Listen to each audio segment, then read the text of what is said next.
Assalamualaikum warahmatullahi wabarakatuh. Saya Indana Halwarakika dengan NIM 41525010001. Saya mahasiswi Universitas Mercubuana, program studi informatika dengan dosen pengampu Ibu Sarwati. Di sini saya ingin melaksanakan ujian tengah semester. Pada soal nomor pertama, yaitu diketahui P sama dengan 2, Q sama dengan 3, dan R sama dengan 4.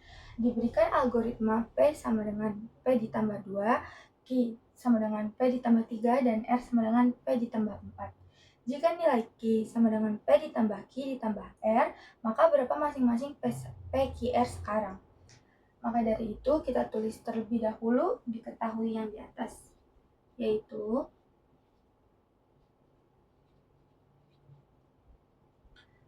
P sama dengan 2, Q sama dengan 3, dan R sama dengan 4. Kita gunakan rumus P yang pertama, yaitu P sama dengan P ditambah 2. Masukkan variabel P yang diketahui tadi, yaitu 2 ditambah 2 menjadi 4.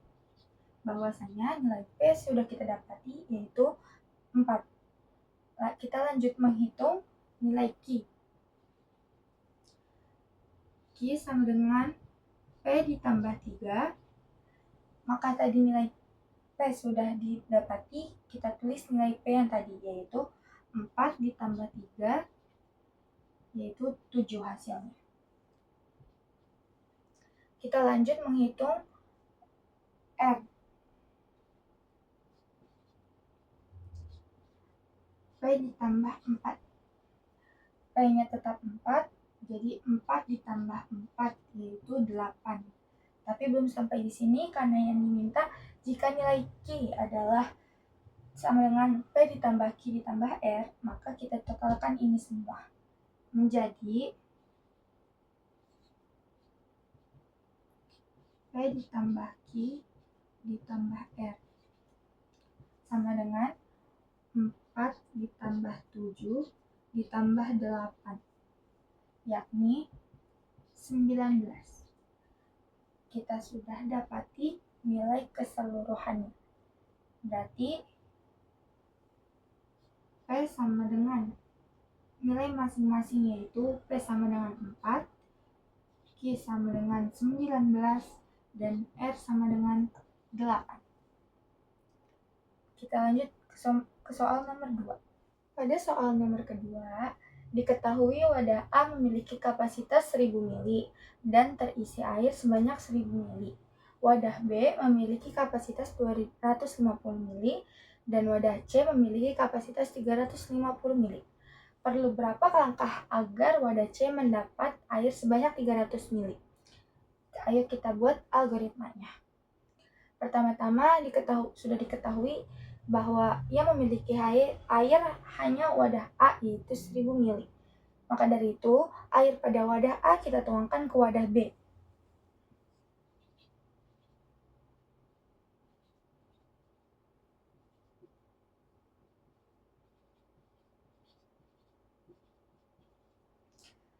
Seriat 1000 mili dikurang 250 mili menjadi 750 mili. Dan wadah B 250 mili. Sedangkan wadah C yaitu kosong karena belum terisi. Maka dari itu, kita isi wadah C menggunakan air pada wadah B.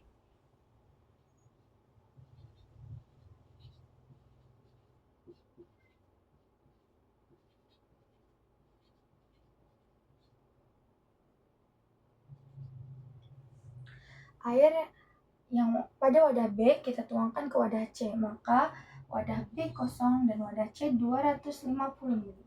Sedangkan wadah A tetap 750 mili. Dikarenakan wadah B sudah kosong, maka kita perlu isi kembali dengan air pada air yang ada di wadah A.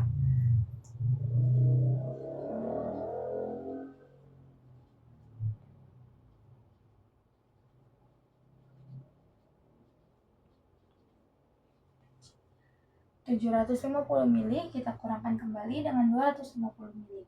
Maka wadah A 500, wadah C 250 mili, sedangkan wadah C wadah B 250 dan wadah C 250 ml.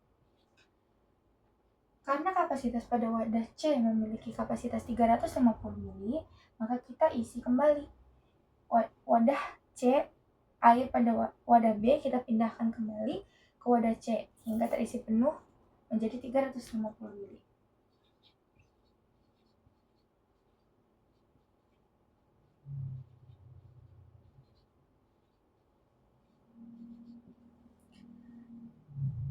...250 ml dikurang 100 menjadi 150 dan wadah C 350. Sedangkan wadah A tetap 500. Karena di sini wadah C sudah terisi penuh, tapi bukan yang diminta. Karena yang diminta 300 ml kita kosongkan kembali wadah C atau kita tuang airnya.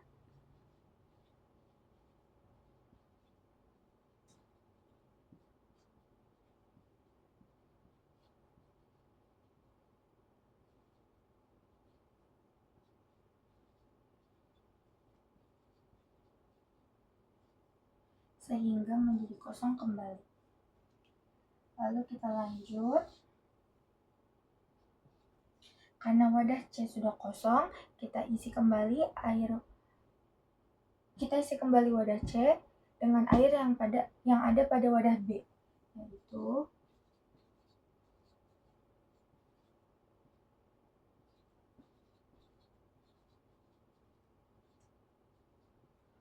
wadah B memiliki air 150, berarti kita pindahkan ke wadah C 150 dan A 500.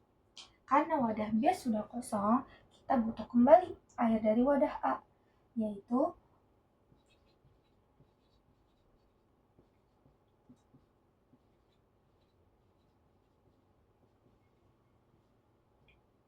...500 dikurang 250 menjadi 250, wadah B 250 dan wadah C 150.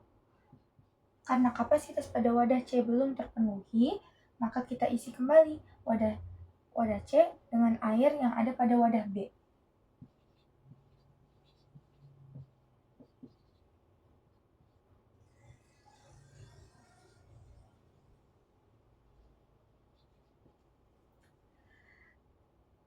...250 dikurang 200 menjadi 50 dan 350 serta wadah A yaitu 250. Karena wadah C sudah memenuhi kapasitas, kita kosongkan kembali agar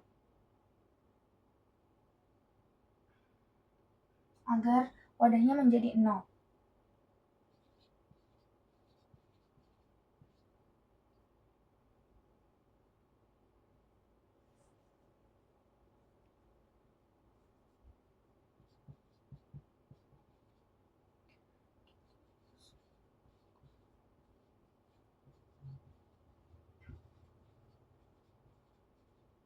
Wadah C sehingga menjadi 0. Karena wadah C sudah kosong, maka kita perlu air dari wadah B, yaitu wadah B kita pindahkan ke wadah C airnya. Wadah B 0, wadah C 50. Karena wadah B kosong, kita perlu air dari wadah A, maka wadah A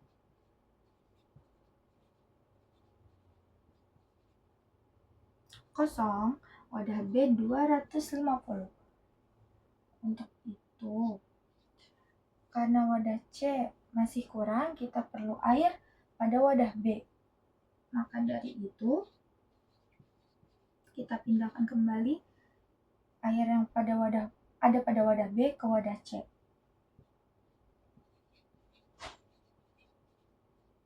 ...250 kita tambahkan dengan 50 menjadi 300 ml.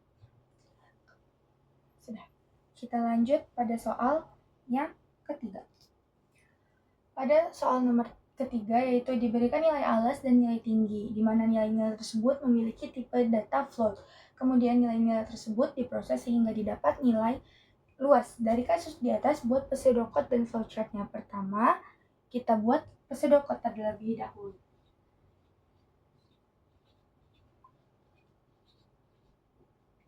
Awalan untuk memulai pseudocode adalah start. Di sini kita mempunyai beberapa variabel atau konstanta, yaitu kita masukkan menggunakan deklarasi atau declare.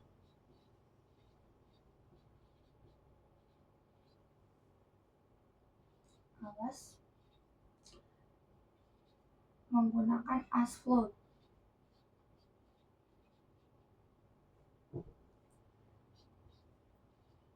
Declare tinggi menggunakan as float dan declare luas menggunakan as float.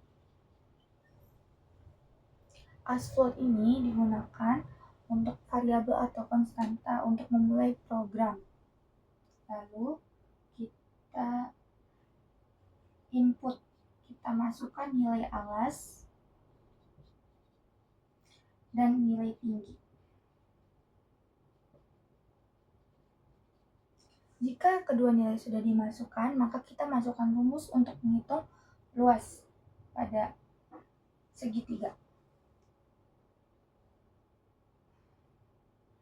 yaitu rumus luas segitiga yaitu luas sama dengan alas dikali tinggi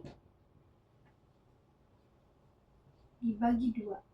Ketika rumus sudah selesai ditulis, kita output keluarkan nilai luas n. Maka pseudocode sudah selesai. Kita lanjutkan membuat flowchart-nya. Flowchart untuk menghitung luas segitiga adalah setiap flowchart diawali dengan mulai atau start dengan lambang terminator. Lalu kita input alas, kita input tinggi,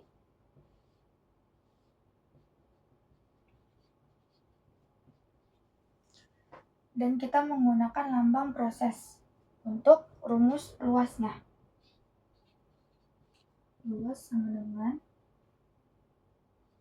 alas kali tinggi bagi 2.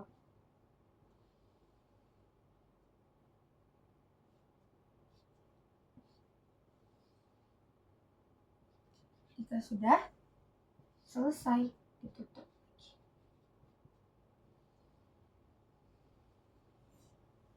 Pseudocode sudah selesai dan pseudocode dan flowchart sudah selesai. Kita lanjut soal keempat. Pada soal nomor keempat, terdapat sebuah program. Kita harus mengubah program tersebut ke dalam sebuah flowchart. Setiap flowchart diawali dengan lambang terminator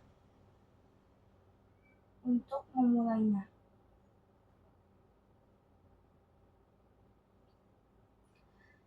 Dari sini sudah diketahui dari program ini bahwa ada variabel A, B, dan C. Maka kita masukkan variabel tersebut ke dalam lambang proses. Proses A, B, dan C. Di bawah variabel tersebut terdapat bacaan. Build 1 dia A, build 2 dia B, build 3 dia C. Kita input ke dalam flowchart-nya dengan lambang input.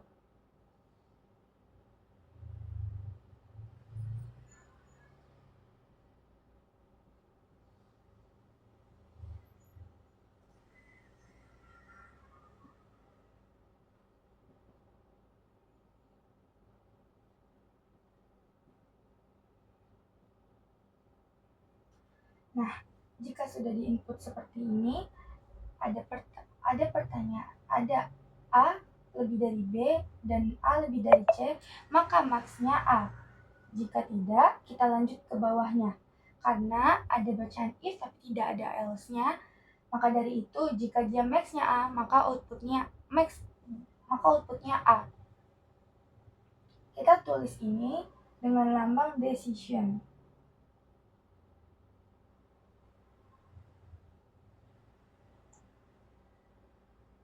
Dan A lebih dari B dan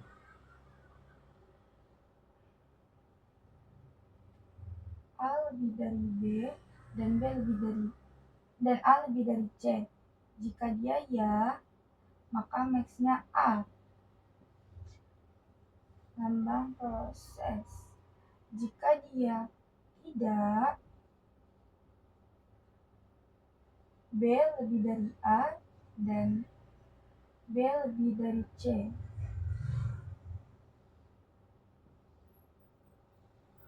Maka dia max-nya, jika dia ya, maka dia max-nya B. Jika tidak,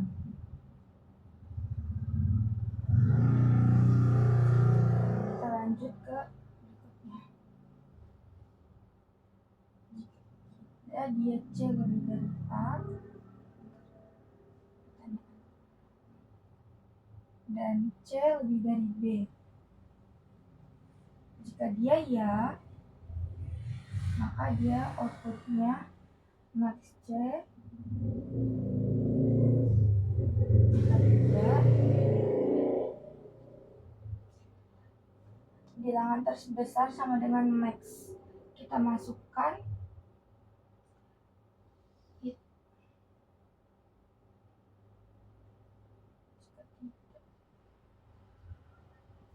di bawahnya ada pernyataan bilangan terbesar sama dengan max, maka kita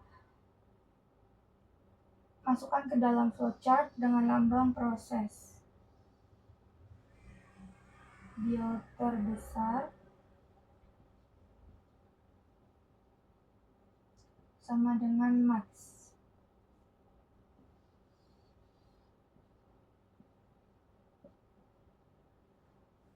Jika sudah seperti ini, diketahui di bawahnya max lebih dari 0, maka dia bilangannya positif. Jika max kurang dari 0, maka bilangan tersebut negatif.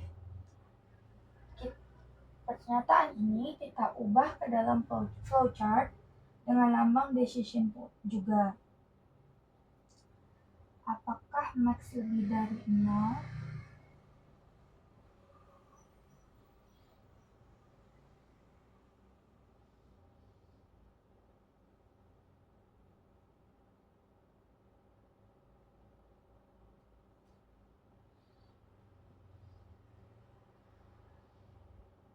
Apakah max lebih dari 0? Tanda tanya. Jika dia ya, maka bilangannya positif. Jika tidak,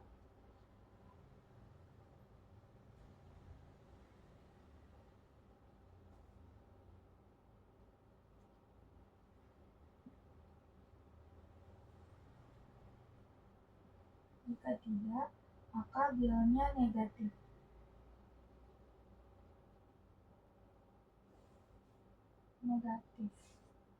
Tidak lupa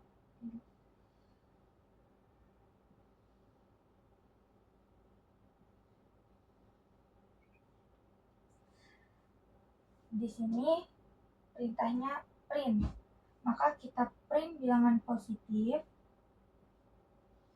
dengan lambang print. Kita print pula bilangan negatif dengan lambang print. Print bilangan positif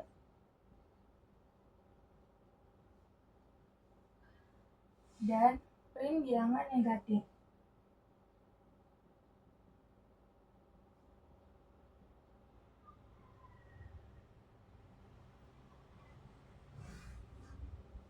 Jika sudah seperti ini,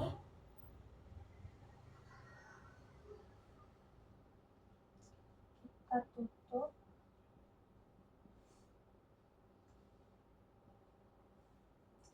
dengan lambang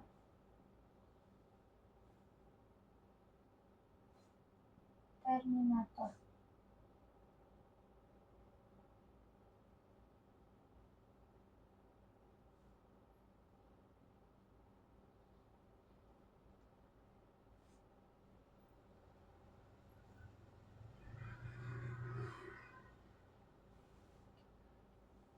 Maka flowchart yang saya buat seperti ini. Terima kasih.